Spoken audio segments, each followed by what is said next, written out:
Salut, c'est Agnès. Alors aujourd'hui, je veux donner un autre conseil aux garçons qui veulent séduire une fille qui leur plaît. En fait, je donne un conseil relatif à mon expérience. Il n'y a pas si longtemps que ça, j'ai rencontré un garçon. Au début, je ne savais pas du tout comment l'histoire allait tourner, que ce soit juste pour une nuit ou pour une relation durable.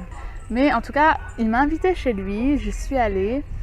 Et c'est rigolo parce que des fois j'y repense à cette petite anecdote. L'affaire c'est que en fait je marchais derrière lui, vu que je le suivais, il m'emmenait chez lui en fait. En entrant dans la porte de son bloc appartement, et il referme la porte, donc il rentre, puis il laisse la porte retomber et ce qui fait que je me prends la porte dans le visage.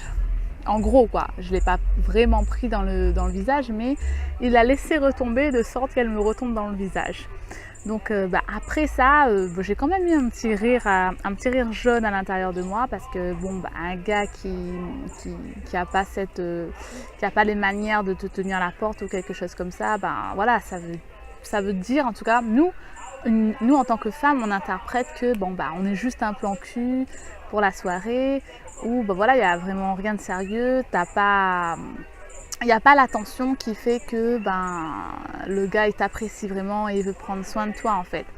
Donc voilà, le conseil c'est de faire attention et d'ouvrir les portes aux filles. Est-ce que vous êtes fait pour ça les garçons, pour nous ouvrir les portes? Non, vous n'êtes pas fait pour ça. Si le gars en question il ne m'ouvre pas la porte, si moi-même j'ouvre la porte parce que je suis devant, c'est bon, il n'y a pas de problème. Mais par contre, si je suis derrière toi, que tu marches devant moi, que tu ouvres la porte pour toi et que tu ne la tiens pas ouverte pour moi, c'est même pas être gentleman qu'on demande, c'est simplement de la politesse quoi. Quelqu'un entre derrière toi, tu lui tiens la porte, c'est normal. Tu fais ça aussi quand tu vas acheter quelque chose à Jumbo ou à Score.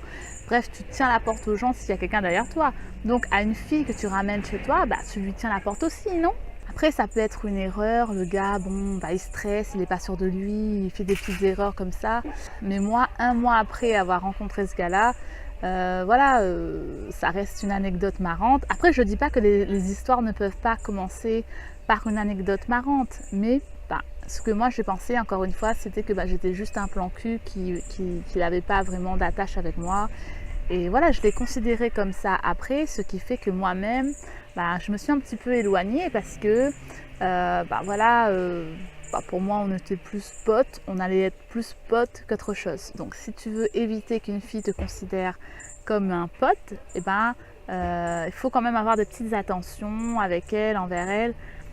Donc la porte tu l'ouvres pour elle si vraiment tu veux que la fille elle se dise qu'entre vous il peut se passer quelque chose de bien. En fait, ce que la fille elle va se dire, c'est que si tu n'es pas gentleman le premier jour où elle te rencontre, forcément tu vas pas être gentleman toutes les fois où vous serez ensemble. Donc si vous êtes en couple ensemble, donc voilà, elle va de moins en moins s'intéresser à toi et c'est quelqu'un d'autre qui va sortir avec elle. Donc voilà, mon conseil, c'était de ne jamais, au grand jamais, refermer la porte sur une fille, que ce soit juste pour coucher avec elle un soir ou que ce soit pour une relation sérieuse. Allez, je te fais de gros bisous et je te souhaite bonne chance dans tes trouvailles amoureuses. Bisous, bisous!